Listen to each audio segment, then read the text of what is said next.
ભાઈઓ બહેનો માતાઓ દીકરીઓ બાળકો જય મહાદેવ જય માતાજી જય ખોડિયાર 18 વર્ષને તમારા હાથથી મોઢા ધોવાઈ જાય, ખૂબ આગળ આવો, ખૂબ પ્રગતિ કરો, ખૂબ સારું ધન કમાઓ, ખૂબ આગળ આવો. હંમેશ માટે મહેનત કરતા તમને કાંઈ મળતું ન હોય તો કંઈક આડું આવતું હોય, કોઈ મૂકેલું હોય, કરેલું હોય, કોઈની નજર લાગી ગઈ હોય, કોઈ બી વસ્તુ તકલીફ હોય તો બાપુનો નંબર આમાં આપેલો જ છે, તમે મુલાકાત કરી શકો છો. બધા દરવાજા શક્ય છે, કોઈ દરવાજો બંધ છે જ નહીં. કપડાં ધોવો તો મેલ જાય, દાન કરો તો દોષ જાય, પૂર્ણ કરો તો પાપ હટે. આંખમાં ઘણું પડાયું હોય તો એને કઢાવવું પડે. આપણે કોઈને ચેક આપ્યો બેંકમાં પૈસા જમા ન હોય તો ચેક પાસ થતો નથી. એમ ચેક રિટર્ન જ આવે છે. એમ પુણે લક્ષ્મી પુણે ભારજા, પૂર્ણ હોય તો બધી વસ્તુ પ્રાપ્તિ થાય. તમને કોઈને કાંઈ બી તકલીફ હોય, કોઈ બી તકલીફ હોય, સમજી લેજો. કોઈને બાળ બચ્ચા ન થતા હોય, બે મણાને બનતું ન હોય, કોર્ટમાં કેસ ચાલતો હોય, કોઈ બી પ્રશ્ન હોય, એ ટુ ઝેડ તમારા પૈસા ફસાઈ ગયા હોય, કોઈ બી તકલીફ પડી હોય તો આમાં નંબર આપેલો જ છે, મુલાકાત કરી શકો છો.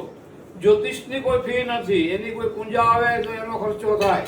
બાકી જોવાના તમે ગમે એટલા પ્રશ્ન પૂછો તો એનો એક ઉપયોગ હું લેતો નથી.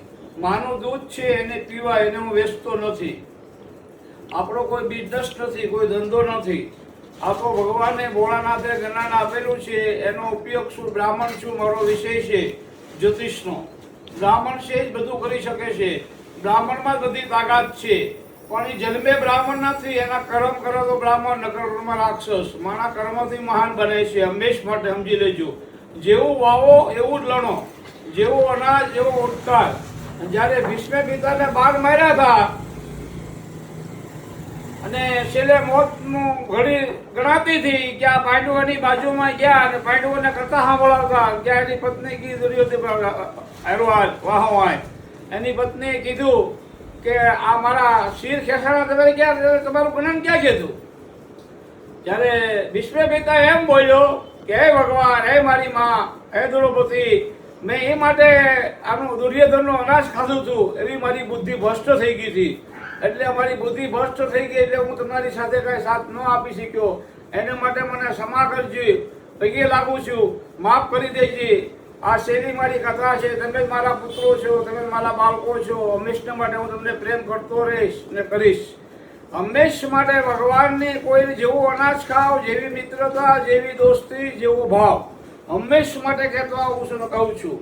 આ અનભક્તો આપણી 50,000 ગાય માતા જાય છે કતલખાને. મેન હિન્દુમાંથી, આપણા ભારતમાંથી જાય, તામિલનાડુમાંથી ગામડામાં ગોરગાંવ ગામ છે ત્યાંથી કાતલખાનું કરી ટ્રકના ટ્રક મોકલે છે. એના પૈસા સરકાર 600 કરોડ ખાય છે. તમે જો સાચા હિન્દુ હો, સાચી ભક્તિ હોય તમારામાં, સનાતનને માનતા હો, સત્યમ શિવમ સનાતન ધર્મ, બીજો કોઈ દુનિયામાં ધર્મ નથી, સમજી લેજો અણભક્તો. શિવ સિવાન કોઈ દાતા નથી. શિવ તો મોટો કોઈ દુનિયામાં છો નથી ને કોઈ થશે બી નહીં.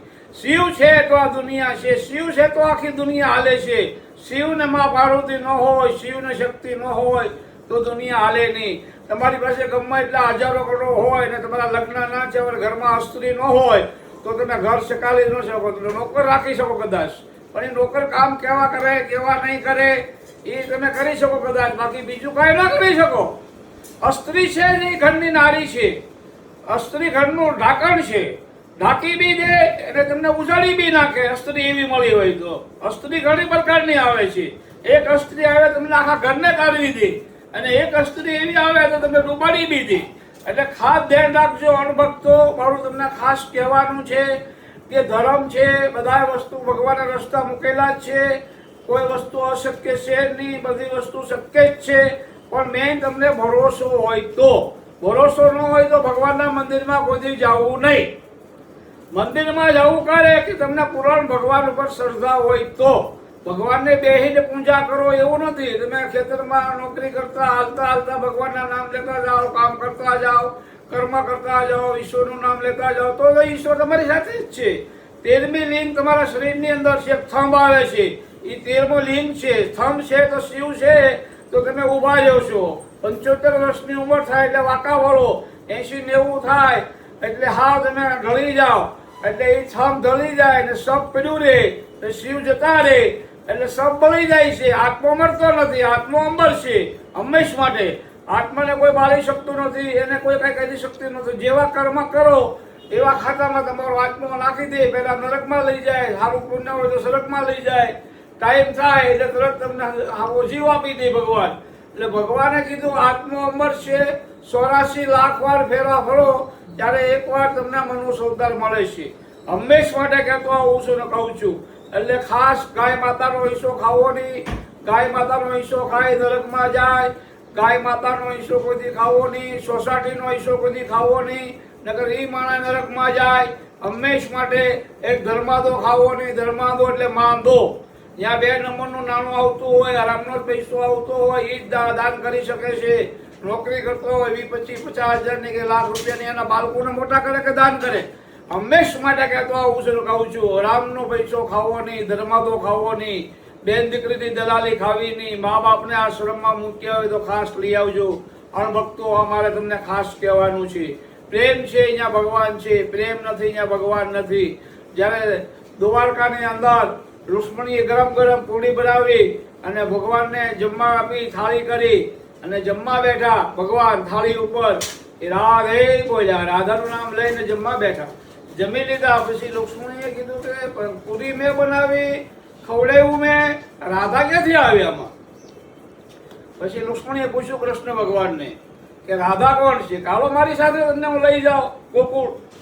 ગોકુળ ગયા અને અહીંયા રાધા ગરીબોને જમાડતી હતી. એક સાધુને ગરીબોને બધાને ગરમ ગરમ પૂરી કરીને. ત્યાં પછી સાધુએ કીધું કે માં, તારા રાધાને કીધું કે માં તમારો પ્રેમ એવો છે કે માં કરતા વિશે તમારો પ્રેમ છે, ખાવામાં મીઠાશ છે. એમ કરીને રાધાએ દાંત કાઢ્યા કે ના ના, હું માં નથી, આ બધી મારી કાનાની કૃપા છે, મારી કાંઈ કૃપા નથી. એમ કરીને લુક્ષ્મણીએ સાંભળી લીધું. ત્યાંથી પાછા નીકળી પડ્યા. પછી કીધું કે ભગવાન તમે આ રાધા, કે આ રાધાએ નિસ્વાર્થ જમાડે છે લોકોને, મારું નામ લે છે, કે મારું કામનું બધું કરે છે. અને તે તારા મનની અંદર એવો વિચાર કર્યો કે મેં ભગવાનને ખવડાવ્યું, મેં મારા પતિને ખવડાવ્યું, એવો તને અભિમાન હતો. પૂરીમાં ઘી સોંપડીને તે મને ખવડાવ ગમે એટલે એમાં નથી, પ્રેમમાં ભાવ છે. પ્રેમ છે ત્યાં ભગવાન છે, પ્રેમ નથી ત્યાં ભગવાન છે જ નહીં. અણભક્તો યાદ રાખજો. આ અત્યારની અંદર તમને એક છોકરાની હું કથા આપું છું. એક 25 વર્ષનો છોકરો કેદાર હાલી ગયો હતો દર્શન કરવા. હાલતા હાલતા હાલતા 6 મહિના થઈ ગયા. ત્યાં પહોંચ્યો એટલે દરવાજા બંધ થઈ ગયા. સાધુએ દરવાજા બંધ કરી દીધા કે 6 મહિના પછી ખુલશે. એમ કરીને છોકરો બહુ રેડવા મળ્યો, બહુ રેડ્યો, પણ સાધુએ કાંઈ માન્યા નહીં, દરવાજો ખોલ્યો નહીં. એને અહીંયા છોકરો હુઈ ગયો, થાકી ગયો. એટલે એ સાધુ આવ્યા, એક રૂપમાં, શિવના રૂપમાં સાધુ આવી ગયા. એને જમાડ્યો છોકરાને, ખવડાવ્યું, બાજુમાં બેહાર્યા, વાતો સીતું કરી. ત્યાં છોકરાને ઊંઘ આવી ગઈ, છોકરો હુઈ ગયો. હવાર થયું અને ક્યાં બધા સાધુ આવ્યા. એટલે તું 6 મહિનાથી અહીંયા સૂતો છો. 6 મહિના નહોતા થયા, એક જ દિવસમાં 6 મહિના ભગવાને કરી નાખ્યા હતા શિવે. એને એટલે અટક શ્રદ્ધા હતી છોકરાની. એ છોકરાએ દરવાજો ખોલીને અંદર ગયા હતા કે આ સાધુ હતા. એટલે એમ ભગવાન બી તમારી રક્ષા કરે જ છે, તમારી સાથે જ છે. માણસો 2 પગ વાળો જ ખરાબ છે, ભગવાન ખરાબ નથી. સમજી લેજો અણભક્તો. એનો પૂંજારી એનો શા કરતા કેટલી બહુ ગરમ હોય, હંમેશ માટે શા કરતા કેટલી બહુ ગરમ હોય. એટલે એ સાધુએ બધા સખીત થઈ ગયા. સાધુ બધા રોવા મળ્યા કે વાહ તારી ભક્તિ, વાહ, અમે એટલા વર્ષોથી તપ કરીએ છીએ, જપ કરીએ છીએ, ભગવાનની પૂજા કરીએ, તો એ ભગવાને અમને કોઈ દર્શન આપ્યા નથી. તું એક નાઇટમાં દર્શન આપી દીધા. એને વિશ્વાસ હતો, ભરોસો હતો કે મારા ભગવાન મારી સાથે જ છે. આજે ભગવાનની ઉપર તમે ભરોસો રાખો. કોઈ બી એક પથ્થરને પૂંછો તો એ ભગવાન જ છે, પણ તમને મન નથી. એક ડ્રાઈવર ગાડી ચલાવતો હોય કે આનો એક્સિડન્ટ કરશે, મારશે મારશે એમ કરીને તો તમારો એક્સિડન્ટ થાય જ તે. પણ નિશ્રદ્ધાથી બેસી જાય એકદમ નિસવારથી, કોઈ વસ્તુ થવાની નથી તો કાંઈ ના થાય. એટલે આ લોકોને અત્યારે વિશ્વાસ રહ્યો નથી. લોકો ડગી બહુ ગયા છે, લોકો ભટકી ભટકીને મરી ગયા છે. લોકોને સાચા ગુરુ મળ્યા નથી, સાચા ગુરુને માનવું નથી, ખોટાને માનવું છે, સત્યને માનવું નથી. ભગવા પહેરી લીધા હોય અને 5 માણસ આને હારે જતા હોય દેખાવમાં, આ ગાડડીઓ પરવા છે, ગમે ત્યાં નીકળી પડે, ત્યાં નીકળી પડે. એક ટ્રેન સ્ટેશન ઊભા હોય, એક ભાઈ ઊંચું જોયું હોય તો બધા ઊંચું જોવે. એટલે આ ગાડડિયા ભરવાને આ સમાજને બે હાથ ત્રીજું માથું પગે લગાય આપણે કઈ રીતે જીવન જીવવું, આપણે કોના છોકરા છીએ, આપણા મા બાપ કોણ છે, આપણે કોણ છીએ, આપણે કઈ કુળમાં જન્મ લીધો છે એ જોઈને હાલો તો તમને હજારો સાલ 71 પેઢી તમારા ઘરમાં વાંધો ન આવે. ઓમ નમો નારાયણ. જય સિયારામ.